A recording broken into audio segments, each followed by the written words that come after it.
Nama sama nomor absen boleh, nama saja boleh, karena ada yang enggak sama di tampilannya sini sama nama kalian, ada yang nomor aja. Iya.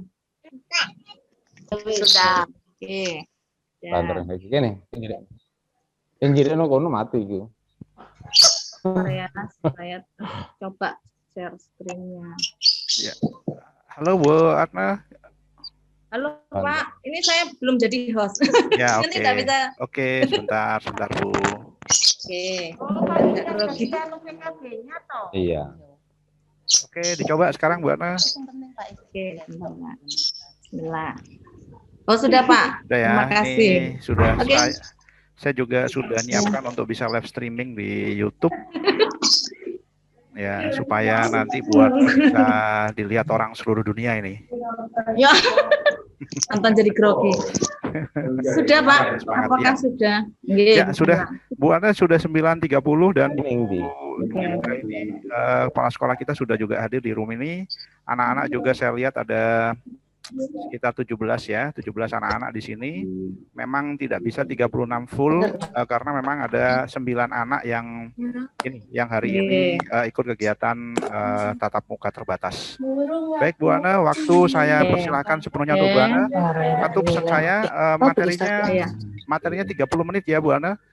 30 menit, setelah itu disusul dengan sesi tanya jawab dengan anak-anak dan selanjutnya penilaian. Oke, terima kasih. Selamat mengajar Bu Ana. Bismillahirrahmanirrahim. Assalamualaikum warahmatullahi wabarakatuh. Alhamdulillah, segala puji bagi Allah Jalla Jalaluhu yang selalu kita diperintahkan untuk memuji Allah atas segala nikmatnya. Sampai siang ini, alhamdulillah kita masih diberi kesempatan dalam keadaan sehat dan walafiat.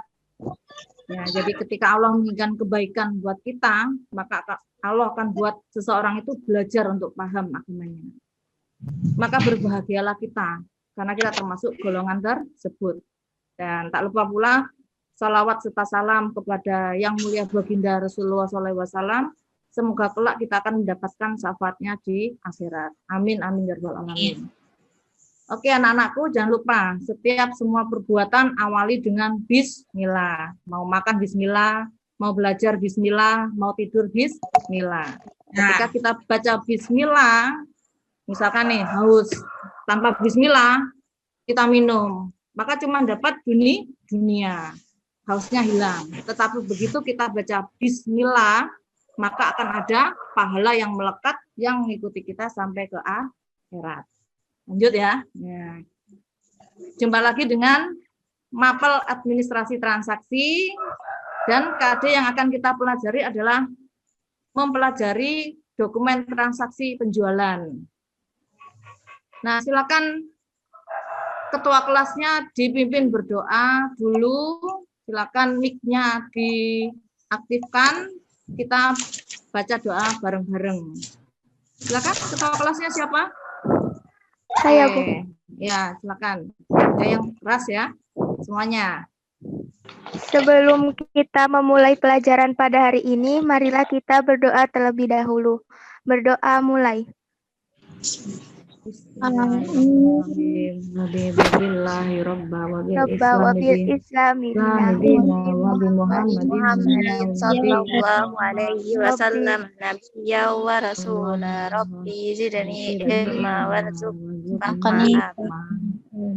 Allah sebagai Tuhan kami, Islam sebagai agamaku, dan Nabi Muhammad sebagai Nabi yang diutus. Ya Allah, tambahkanlah kepada ilmu dan berikanlah aku tentang. Oke, sudah, silakan. Sebelum mulai,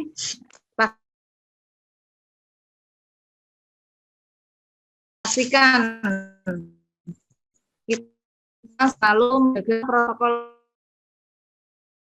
kesehatan agar sudah dari COVID-19.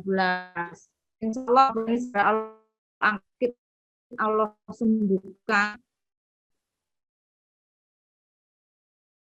tanpa kalau nggak ada kepentingan, nggak usah keluar rumah. Kemudian apa lagi? Menjaga kesehatan dengan makan yang bergizi. Ya, oke. Silakan kalian absen dulu sambil mendengarkan pelajaran.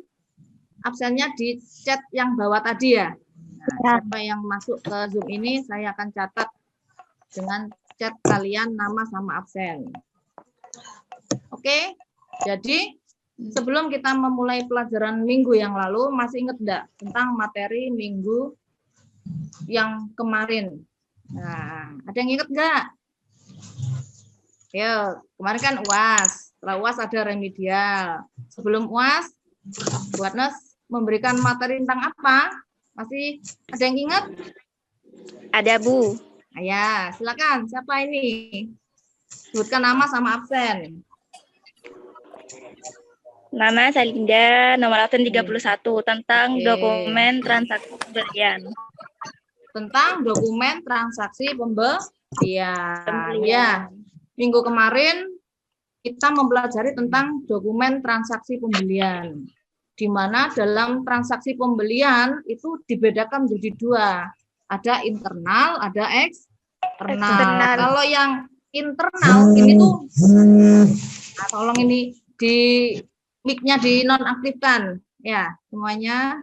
Nah, untuk transaksi yang internal, apa sih internal itu?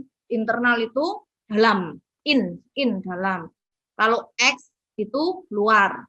Import, mendatangkan barang ke dalam negeri. Ekspor, mengeluarkan barang ke luar negeri. Jadi kalau transaksi internal itu meliputi apa saja? Transaksi yang di dalam perusahaan. Misalnya pembayaran gaji karyawan. Yang kedua, mungkin ada biaya perawatan display, biaya perawatan mesin. Nah, itu terjadi di dalam ruang lingkup perusahaan itu sendiri. Kemudian yang eksternal apa? Contoh perusahaan yang eksternal kemarin adalah transaksi yang dilakukan dengan pihak luar perusahaan. Di mana contohnya, kalau kita perusahaan tahu, maka bahan bakunya apa? Kedelai. Maka kita akan nyari pengusaha kedelai untuk dibeli sebagai bahan baku. Apalagi Bu, transaksi eksternal, contoh bayar utang. Nah, kemarin kita mengutang pada PT ABC. Bulan ini waktunya membayar. Ya, itulah salah satu dari contoh-contoh transaksi internal dan eksternal. Sampai di sini ada pertanyaan? Lanjut? Oh ya, oke. Nah, tujuan pembelajaran kita hari ini adalah mempelajari dan memahami transaksi penjualan tunai. Nah, sebelum kita menginjak pelajaran berikut, silakan simak video berikut.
Suaranya kok nggak keluar ya Pak? Anu Bunda.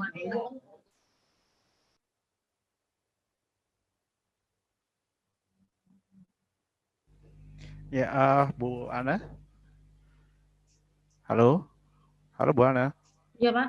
Ya. Suara dari videonya nggak keluar, nggak bisa kita dengar dari sini. Pak ya. Ketika share screen itu ada opsi untuk ini Bu, untuk mengaktifkan audio. Coba di share screen-nya di-kan dulu, di off-kan dulu. Gimana Pak? Share screen-nya di off-kan dulu, share screen. Share screen-nya di off-kan. Ya. Terus keluar dulu dari ya. share screen ya. Ya, sudah. Kemudian ketika share screen itu di bagian bawah ada pilihan share computer sound. Ya. Itu dicentang dulu, Bu. Ya, coba share screen lagi. Kemudian di layar share screen itu di bagian bawah ada share computer sound. Nanti Pak Edi. Oh ya, sudah ini. Ya, itu dicentang, Bu. Dicentang. Nah, setelah itu baru dimainkan lagi. Sudah, oke. Oh, saya ulangi dari awal berarti, Pak. Diulangi langsung dari videonya aja. Ya, monggo silakan. Oh, ini.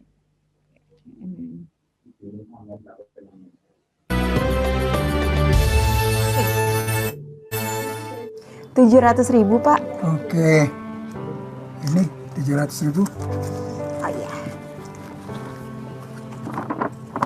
Ini Pak, silakan. Terima kasih. Ya, sama-sama.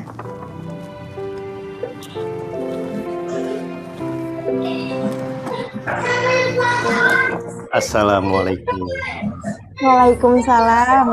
Alhamdulillah. Pagi-pagi sudah ada pelanggan yang datang ya. Iya Pak, alhamdulillah. Dia itu pelanggan pertama loh Pak. Beli yang mana? Beli yang sebelah situ Pak. Wah, kan saya sudah bilang barang-barang itu jangan dijual. Itu kan sudah riba. Habis, gue suka motifnya Pak. Kamu bilang kalau barang itu ada cacatnya. Enggak. Habisan dia nggak teliti Pak. Main asal beli aja. Innalillahi. Harganya? Harganya sih normal, 700.000. Ya Allah. Ya sudah, mana uangnya? Pak. Tunggu Pak, sebentar Pak, tunggu Pak. Pak. Maaf Pak. Ada apa Pak? Tadi ada kesalahan dari pegawai saya. Oh, ada apa sih? Salahnya apa Pak? Coba lihat batik yang Bapak beli tadi. Biar saya jelaskan. Oh,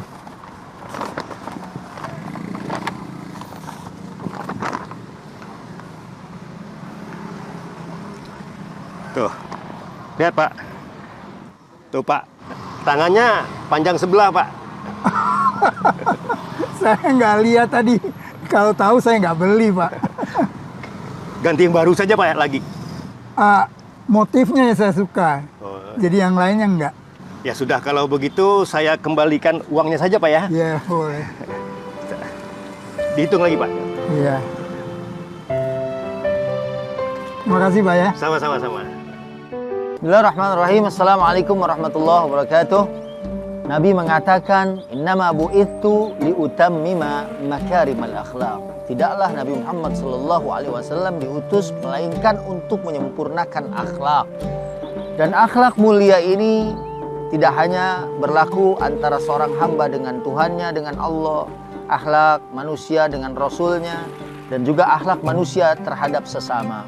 Dan tidak terkecuali juga saat seorang berdagang atau bertijarah, maka juga patut untuk berakhlak sesuai dengan akhlak yang mulia yang diajarkan oleh baginda Nabi Sallallahu Alaihi Wasallam.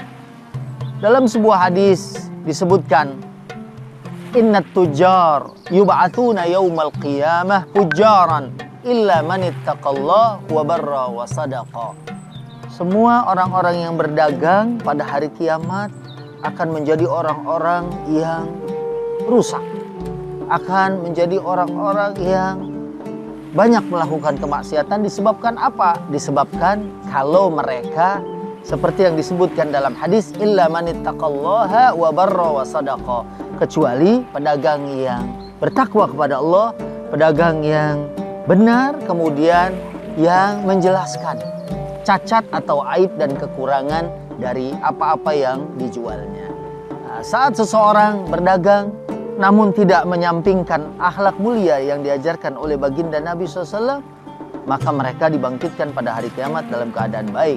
Namun sebaliknya, apabila dia berdagang tidak jujur, tidak menyebutkan cacat dan aib pada barang dagangannya seperti yang kita saksikan dalam tayangan tadi, maka seperti yang diancam dalam hadis tadi, mereka akan dibangkitkan dalam keadaan fujar, dalam keadaan bersalah, dalam keadaan berdosa. Na'udzubillah min zalik. Mudah-mudahan kita senantiasa bisa berdagang dan bertijarah dengan cara yang diajarkan baginda Nabi. Wassalamualaikum warahmatullahi wabarakatuh. Oke, nah, silakan. Mungkin ada yang mau komentar. Kenapa sih Bu Atno kasih video kayak gitu? Apa sih hubungannya video itu dengan mapel ini? Nah, ini ada yang mungkin disampaikan? Silakan, saya kasih kesempatan. Kalau ini dengan waktu. Nah, oke ya. Jadi kenapa saya memberikan video tersebut? Karena memang nanti basisnya kita adalah SMK, apalagi jurusan BDP. Apa itu BDP? Bisnis daring dan pemasaran. Nah, outputnya nanti kalian akan menjadi seorang marketer, menjadi seorang berdagang, berjual. Nah, ketika kalian mau berjual, pahami dulu ilmunya, baru kalian bisa menjalankan bisnis tersebut. Nah, apa sih hubungannya, Bu? Nah, balik lagi. Di sini, di dalam pembelajaran kita hari ini, oke, bentar ya, bahwa nanti kalian akan menjadi seseorang yang mandiri, mempunyai usaha sendiri, serta mampu berdiri sendiri tanpa bantuan orang lain. Dalam arti kata, kalian akan dicetak menjadi seorang pengusaha atau wirausaha yang bisa berdiri dan mandiri. Nah, kaitannya dengan video tadi, ada satu hadis mengatakan bahwa kelak para pedagang yang jujur itu akan dibangkitkan bersama Nabi dan para syuhada. Kok bisa, Bu? Padahal Nabi dan para syuhada kan perjuangannya akhirat. Sedangkan pedagang berjuang untuk mencari pendapatan. Nah, di sini karena dalam berdagang itu banyak sekali godaannya yang bisa menyebabkan kita melakukan dosa dan kesalahan. Apabila kita mampu jujur dan mampu mengelak dari godaan tersebut, maka bisa dipastikan kamu adalah orang-orang pilihan. Kenapa? Karena butuh kesabaran yang luar biasa ketika menghadapi berbagai macam konsumen. Dalam berdagang pasti akan banyak timbul masalah. Misalkan banyak berjanji tapi tidak ditepati. Seperti contoh gini, saya punya teman benar-benar religius, tapi dia berdagang kosmetik. Suatu ketika saya sudah pesan sabun 10 biji, dan beliau berjanji akan memberikan masker spirulina. Makasih ya Mbak, maskernya nanti tak kirim sekalian sama paketannya. Begitu paketannya datang, maskernya tidak ada. Mungkin saya maklum karena beliaunya sibuk. Nah ini salah satu contoh. Padahal kita sudah hati-hati banget, kita sudah amanah, ternyata masih ada faktor lupa. Yang kedua mungkin sering saya jumpai ketika saya beli salak di belakangnya Eratex, 1 kilonya 5.000. Kemudian saya timbang lagi di sekolah, ternyata nggak sampai 1 kilo. Nah di sini letak godaannya itu, banyak terjadi kecurangan-kecurangan pada saat berniaga, itu harus kalian hindari. Yang berikutnya mungkin banyak ya, testimoni palsu. Karena sekarang kita zamannya pandemi. Semua transaksi lewat online. Jadi untuk meyakinkan konsumen, maka dibuatlah testimoni dari pembeli sebelumnya yang merasa puas. Ada banyak cerita, testimoni dibuat dengan dia sendiri atau testimoni palsu. Makasih ya Kak, barangnya bagus banget, cocok. Padahal bukan pembeli yang nulis itu, dia sendiri pakai nomor lain. Nah itu hati-hati. Ada juga barang tidak sesuai ekspektasi atau kenyataan. Beli pizza bagus, harganya cuma 15.000. Apa itu? 15.000 itu. 15.000. Ternyata setelah didapat, rasa rotinya atos alias keras. Nah itu, hati-hati nih. Demi mendapatkan laba yang tidak seberapa, mereka mempertaruhkan akhiratnya. Naudzubillah min dzalik ya. Jangan sampai kalian seperti itu. Nanti setelah kalian lulus, kalian punya usaha berjualan, jadilah penjual yang dirindukan surga, yang jujur. Kenapa jujur? Karena jujur itu langsung perintahnya Allah. Orang yang jujur pasti akan mendapatkan apa? 3 hal. 3 hal ya anak-anakku. 1, kehormatan. Yang kedua, kepercayaan. Yang ketiga adalah cinta kasih dan kasih sayang dari orang sekitar. Pasti. Loh, kaitannya apa, Bu? Nah, berkaitan lagi. Kalau kamu sudah punya usaha, kamu jujur, pasti pelanggan kamu akan setia. Pasti pelanggan kamu akan senang. Ketika pelanggan kamu itu senang, maka bisa tidak mungkin loh, dia itu menarik teman-temannya untuk belanja di toko kamu. Ini sini. Ini belanja di sini, ownernya bagus, ramah, jujur pula.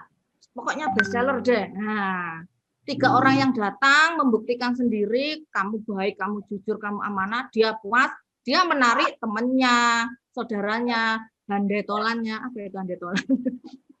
Lanjut ya. Ya, jadi kalian tidak perlu repot-repot promosi. Pelanggan yang ada cukup kamu rawat, kamu layani, kamu pupuk kayak tanaman, kamu siram, dan kamu kembangkan. Insya Allah pasti akan datang pelanggan-pelanggan yang baik. Jadi istilahnya itu pelanggan yang ada, kamu layani sebaik mungkin sehingga dia merupakan promosi yang aktif, bisa mendapatkan orang lain untuk masuk atau belanja di perusahaan kamu. Nah, sekarang lanjut ya. Jadi hari ini kita membahas tentang dokumen transaksi penjualan yang dimana itu terdapat 2 jenis penjualan. Yang pertama tunai dan yang kedua secara kredit. Kita bahas yang tunai dulu, karena kredit nanti lebih banyak bukti-bukti yang diperlukan. Oke, dokumen transaksi penjualan tunai. Sebelum kita lihat contoh dokumennya, kita melihat fungsinya dalam administrasi transaksi penjualan ini ada 5 macam fungsi, yaitu penjualan, kas, gudang, pengiriman, akuntansi. Sekarang yang pertama adalah fungsi penjualan. Jadi ketika fungsi penjualan ini berada di garis depan, langsung berhadapan dengan pembeli. Ketika ada calon pembeli, sudah punya uang, sudah mau lihat barang kamu dan belok ke toko kamu, pastikan kamu melayaninya dengan sempurna, dengan detail dan teliti, jangan sampai ada kesalahan. Kenapa? Sebab ketika beliau sudah menemukan kesalahan dan akhirnya kecewa. Ingat, sekarang zamannya sosial media itu dahsyat. 1 orang kesalahan kecil saja bisa diumbar di media sosial. Ya, seperti contoh, pesennya 22, yang dengernya cuma 2. Akhirnya barangnya datang, pembelinya marah. Kenapa? Karena tidak sesuai dengan pesanan. Ingat ya, bagi fungsi penjualan ini tanggung jawab dalam menerima order atau pesanan dari pembeli. Sedangkan fungsi yang berikutnya adalah bertanggung jawab menerima kas. Apa itu kas? Kas itu keuangan, uang. Jadi kaitannya dengan proses penjualan dan pembayaran. Melakukan pencatatan atas segala aktivitas transaksi. Ini yang bagian kas. Biasanya kasir ya. Jadi kasir ini wajib memberikan laporan keuangan secara detail, benar dan teliti kepada atasannya, mungkin ownernya, penjualnya, atau manajernya. Dan segala bukti laporan itu disertai dengan bukti-bukti transaksi yang pas dan sesuai. Jadi ini yang kedua fungsi kas. Yang berikutnya adalah fungsi gudang. Kalian lihat contohnya, ini gudang. Bayangkan barangnya ada 1000 jenis, dan ketika ada pesanan satu jenis, maka akan bingung. Nah, ini fungsinya gudang. Apa fungsinya gudang? Di sini gudang ini tempat menyimpan produk. Jadi di toko yang didisplay itu bagus, produknya yang perwakilan saja, di belakangnya gudang. Ketika ada seseorang datang, langsung beli 1 kontainer, nah, kan nggak cukup di toko, berarti gudangnya dicari. Ada apa enggak? Kalau enggak ada, ya terus terang ada, bilang tidak ada. Agar tidak terjadi PHP. Apa itu PHP? Nah, kemudian gudang lagi menyalurkan permintaan pelanggan. Jadi ketika ada telepon mau pesan ini, saat ini juga langsung dicek gudangnya ada apa enggak. Nah, kalau ada langsung segera disalurkan, langsung segera dikirim. Dan menyediakan informasi tentang kondisi persediaan barang di gudang. Jadi gudang itu banyak sekali fungsinya. Ketika usaha kamu sudah berkembang, toko kamu itu sudah banyak pelanggannya, otomatis kamu pasti akan membutuhkan gudang untuk menyimpan dan menstok barang. Jangan sampai pelanggan kamu kecewa karena barangnya itu tidak ada. Usahakan harus ada, karena bisa jadi loh, dia itu belok ke toko sebelah, yang notabene itu lebih murah, lebih bagus dari toko kamu, dan beralihlah langganan kamu lari ke toko sebelah. Ya. Yang berikutnya adalah fungsi pengiriman. Jadi fungsi pengiriman ini bertanggung jawab penuh untuk membungkus dan menyerahkan barang dengan selamat sampai tujuan. Jadi sekarang ini zamannya online ya, karena situasi pandemi, ini adalah salah satu bisnis yang juga sangat menguntungkan, kurir dengan membayar uang transport, jadi kita nggak usah capek-capek repot keluar. Nah di sini biasanya fungsi pengirim ini harus profesional, bisa mengirim dalam luar negeri dan juga luar negeri. Dan tentunya bisa menghemat waktu dan biaya. Diharapkan fungsi pengiriman ini harus secepat kilat, cepat intinya ya, jadi secepat kilat, cepat mata memandang sekedip. Dan kemudian harus terjamin kepercayaannya. Mau kirim dokumen rumah, baliknya nanti hilang, nah itu bahaya. Mau kirim dokumen ijazah, ini takut kalau kena banjir, jadi warnanya memudar. Nah, itu harus ada garansi dan aman sampai di tempat. Kemudian lanjut lagi. Fungsi yang terakhir adalah fungsi akuntansi. Fungsi ini bertanggung jawab penuh mencatat transaksi penjualan, penerimaan kas, dan pembuat laporan penjualan. Nah, Bu, apa bedanya dengan fungsi kas tadi? Misalkan gini, kalau fungsi kas itu jurusan BDP, fungsi akuntansi sekolah SMKN 1. Jadi fungsi akuntansi ini lebih lengkap, lebih luas, lebih sistematis. Jadi mengapa harus ada pencatatan dalam fungsi akuntansi? Untuk menjaga stabilitas keuangan. Ketika sudah di akhir bulan, dicek dengan melihat fungsi atau laporan penjualan, ternyata kita labanya sedikit. Nah, setelah tahu labanya sedikit, maka akan segera cepat diambil tindakan. Kenapa kok bisa sedikit? Apa masalahnya? Setelah ketemu, langsung dicari solusi penyelesaiannya, ya enggak? Ketika kita punya sakit, langsung harus segera periksa ke dokter. Setelah itu diketahui, langsung segera diobati, sehingga tidak terlalu lama. Nah, selain itu juga bisa memberikan banyak hal. Misalkan pada tahun ini kita punya profit hampir 50 juta. Nah, itu bisa dikembangkan untuk misalnya nih ya, untuk memberikan insentif pada gaji karyawan agar lebih bahagia. Ini kaitannya pandemi ya, bisa meningkatkan imun tubuh. Bu Ani, mohon maaf. Ya Pak. 5 menit lagi ya, Bu Ani ya.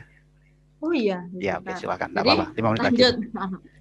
Udah akuntansi ya. Sekarang kita lanjut pada dokumen apa saja yang digunakan dalam penjualan tunai. Yang pertama adalah nota kontan. Jadi nota kontan ini sering kita jumpai ketika kamu belanja di toko yang tidak mempunyai cash register atau mesin pencetak nota. Nah, nota kontan ini biasanya dibuat oleh penjual dan langsung bisa bertransaksi. Di sini ada jenisnya, Bu. Notanya ada 3. Nah, ini nota untuk pembelian atau penjualan secara kredit. Nanti kita bahas ya. Jadi ada nota rangkap 1, rangkap 2, rangkap 3. Rangkap 1, 1 pembeli, 1 untuk penjual, 1 untuk bukti cadangan. Berikutnya adalah kita register kas. Dokumen ini dihasilkan oleh fungsi kas dengan cara mengoperasikan mesin register. Kita register ini merupakan fungsi penerimaan kas yang dikeluarkan oleh fungsi kas dan merupakan dokumen pendukung faktur penjualan tunai yang dicatat dalam jurnal penjualan. Contohnya ini ya, kalau kamu belanja di Alfamart itu yang ada suara nah itu adalah kita register kas.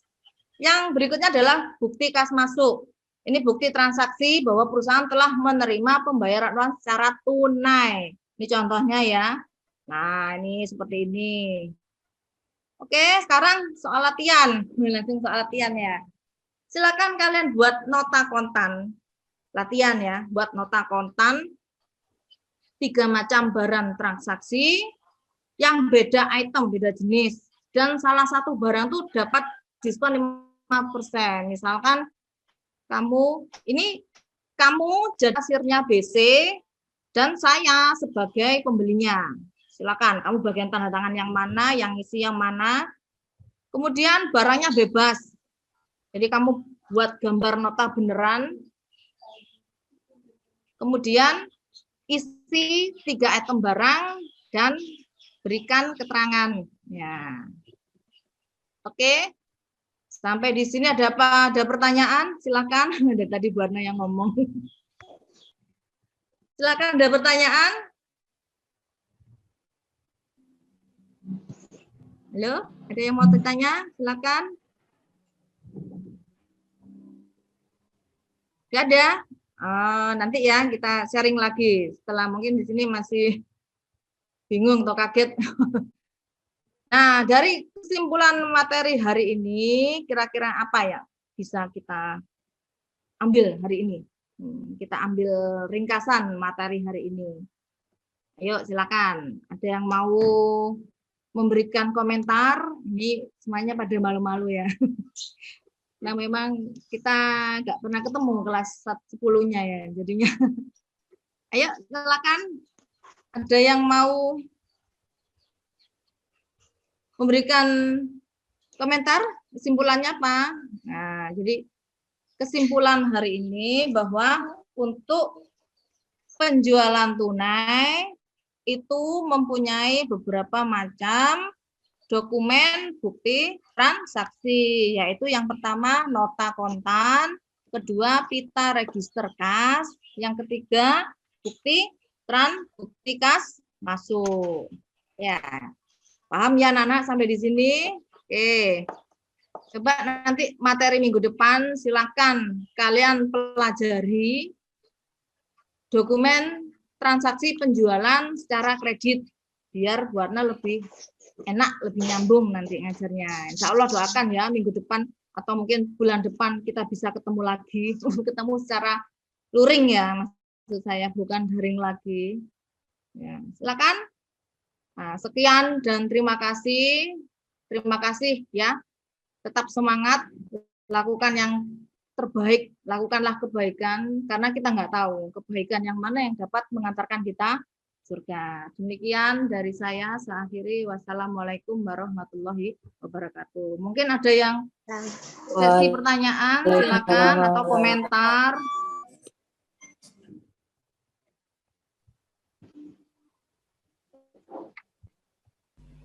Ya, silakan anak-anakku. Dari materi yang diberikan oleh Bu Ana tadi, barangkali ada yang kalian belum paham atau ada yang kalian ingin tanyakan, disilahkan ya. Silakan. Masih malu-malu ini ternyata. Ayo dari yang dibuat ngomong A sampai Z itu, mungkin ada yang enggak kalian ngerti, pengen tanya lebih detail lagi, silakan. Untuk yang tugas harap diisi ya, yang tugas-tugas di Google Classroom, karena tetap ada penagihan. Jadi untuk yang kali ini, yang tidak bisa masuk ke Zoom, bisa lihat rekaman dari sekolah. Iya Pak Anton? Ya, ada rekaman dari sekolah. Ya, ada. Bisa Oke. dilihat nanti di streaming Ya. YouTube-nya sekolah ya. Streaming pulsanya Pak. Oke. Ya, rekamannya juga ada, bisa nanti. Ya, anak-anak, fotonya dikeluarin dong, saya tidak kelihatan. Iya, silakan yang mau bertanya. Apakah sudah selesai Pak Anton? Gimana nih, ada yang mau tanya? Oke, anak-anakku kalau memang tidak ada yang mau ditanyakan, sudah paham semua. Tadi Bu Ana menyampaikan dilanjut di Google Class ya. Oke, kalau memang Ya, sudah dilanjut ada, sama WA. silahkan keluar, nggak apa-apa sudah keluar dari ini ya, dari roomnya pertemuan hari ini. Silahkan diklik leave ya, leave meeting ya. Silakan boleh keluar. Terima kasih partisipasinya.